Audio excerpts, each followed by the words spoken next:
awal dari peristiwa 98 yang menandakannya cukup kelam. Nah, untuk gambar ini yaitu peristiwa 1998 ini adalah peristiwa kerusuhan yang terjadi di sekitar daerah Jakarta, kerusuhan yang membunuh kelompok etnis Tionghoa dan penjara tempat-tempat di Jakarta. Nah, kerusuhan ini terjadi karena krisis moneter, inflasi, korupsi, dan kejadian sebelumnya yaitu Trisakti. Di sini gue juga dengar awal dari konflik ini yang memang kalau nggak salah konflik itu disebut konflik Trisakti, yang dimana terjadi perselisihan antara pihak polisi dan juga pihak mahasiswa. Masalah ini adalah salah satu memang dari masalah yang semakin mengangkat ke depan. Karena kalau nggak salah dengar pada peristiwa ini awalnya itu mahasiswa dari polisi itu sudah sama-sama damai. Tapi karena kedamaian itu ada beberapa yang menurut beberapa saksi itu seperti mengolok-olok atau justru menjadi provokasi dari orang. Yang katanya sih itu adalah provokasi itu sendiri.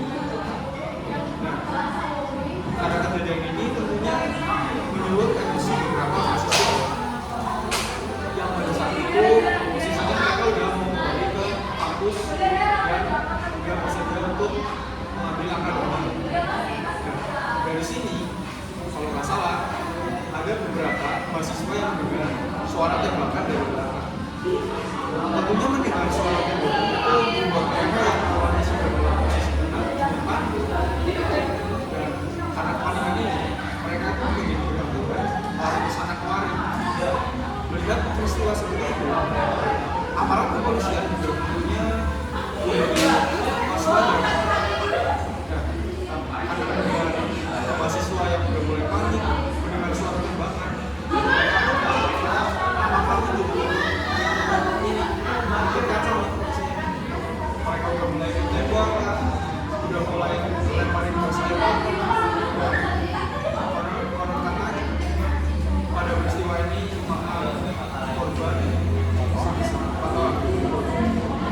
Dan mungkin dari peristiwa ini menjadi masalah-masalah ke depannya karena tentunya 4 korban ini merupakan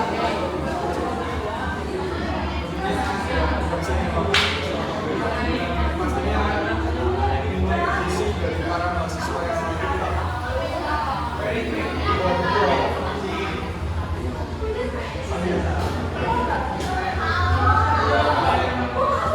menurut lo gimana?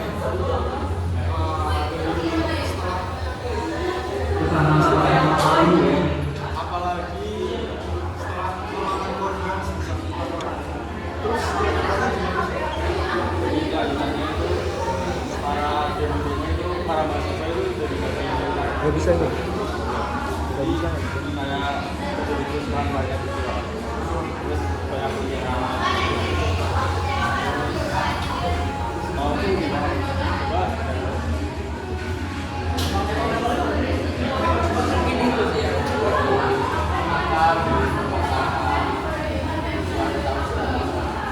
Tentunya karena peristiwa ini mahasiswa yang merasa bersukawa pada saat itu berkumpul dengan untuk sama-sama bersukawa dengan kondisi mengingat balik peristiwa 98 hingga reformasi yang mana mahasiswa yang kebanyakan sudah dilakukan mereka itu mengambil langkah yang cukup bisa dibilang anarkis. Mereka seolah-olah ingin membalas dendam kepada awal dan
tahu tuh ya, etnis Tionghoa itu terdampak karena mereka itu jadi kami tahu.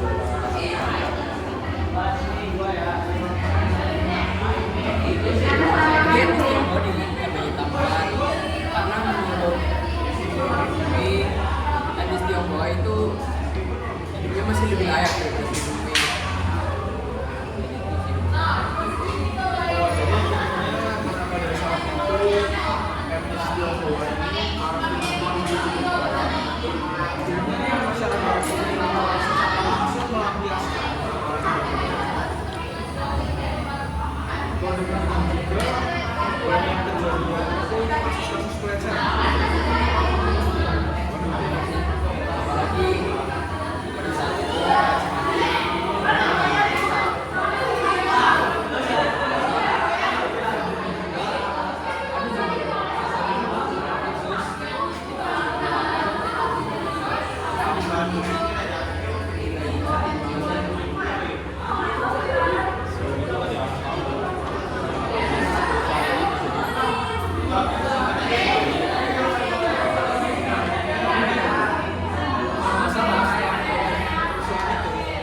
Pada akhirnya masyarakat mulai mendesak Presiden Soeharto turun dari jabatan. Pada awalnya memang betul Presiden Soeharto masih ingin memegang jabatan, namun karena ada desakan dari masyarakat dan desakan dari para petinggi negara, akhirnya secara terpaksa Presiden Soeharto mengundurkan diri dari jabatannya pada tahun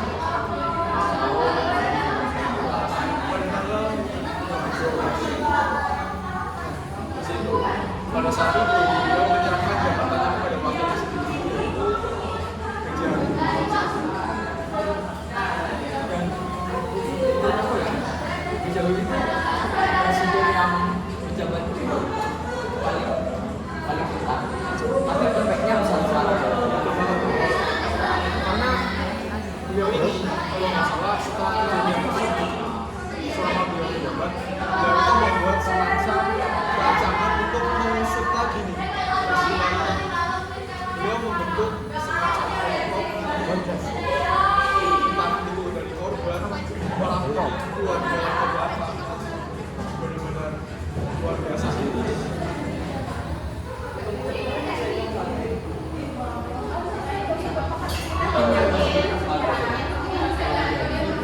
Ada satu, tapi kalau sosok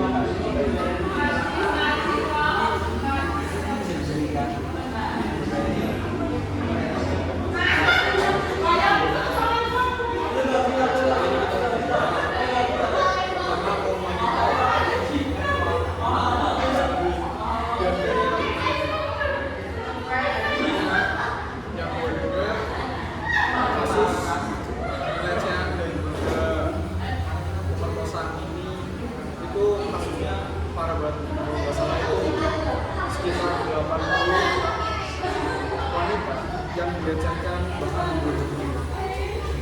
Dan kalian tahu gak sih korban dari peristiwa ini itu mencapai 1.000 lebih.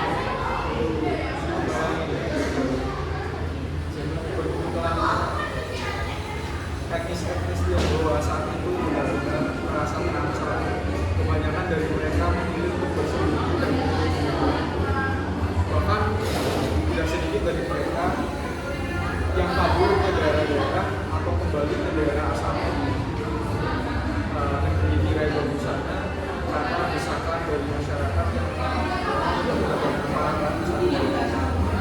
Gue juga dengar beberapa korban bahkan dijebol di rumah hanya untuk melakukan tindakan-tindakan bagaimana mereka berani masuk. Gak bisa dibayangkan.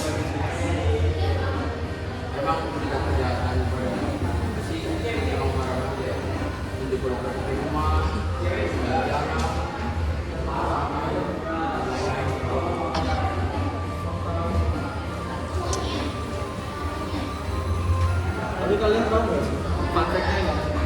Menurut gue ya, kejadian legendaris itu kayaknya nggak serta merta karena protes dari masyarakat. Gue malah mikir apa jangan-jangan beberapa dari mereka hanya oknum yang emang mau sangat perempuan dan perempuan aja secara saat sedang kacau seperti itu tentu aja banyak banget celah dong bagi mereka.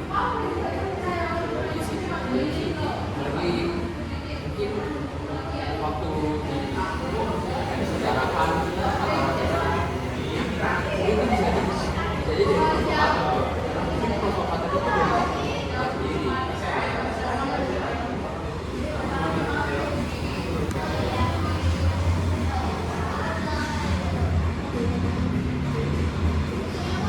Itu habis itu ada apa lagi ya? Ada yang tahu?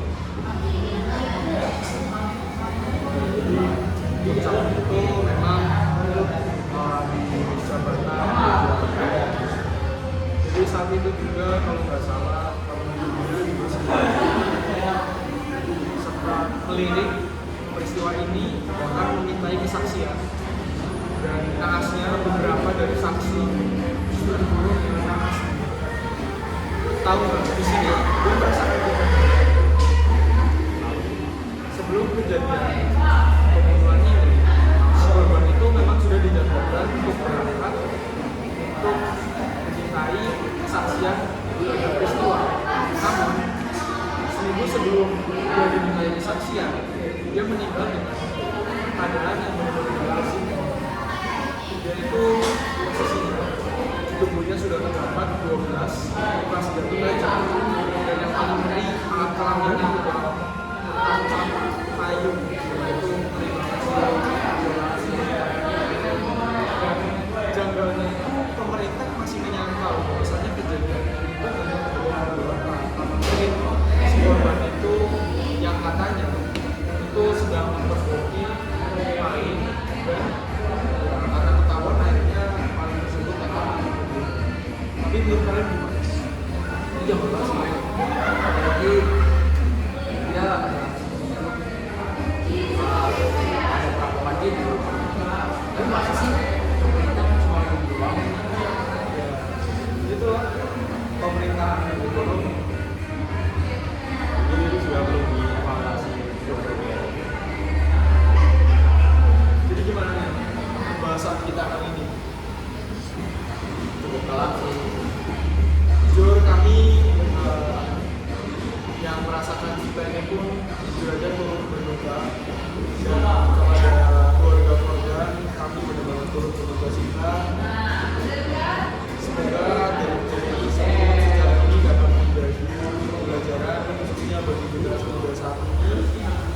Dan di sini pembahasan kami yang cukup singkat sedikit ini semoga cukup menyenangkan dan juga memberikan wawasan bagi kita semua.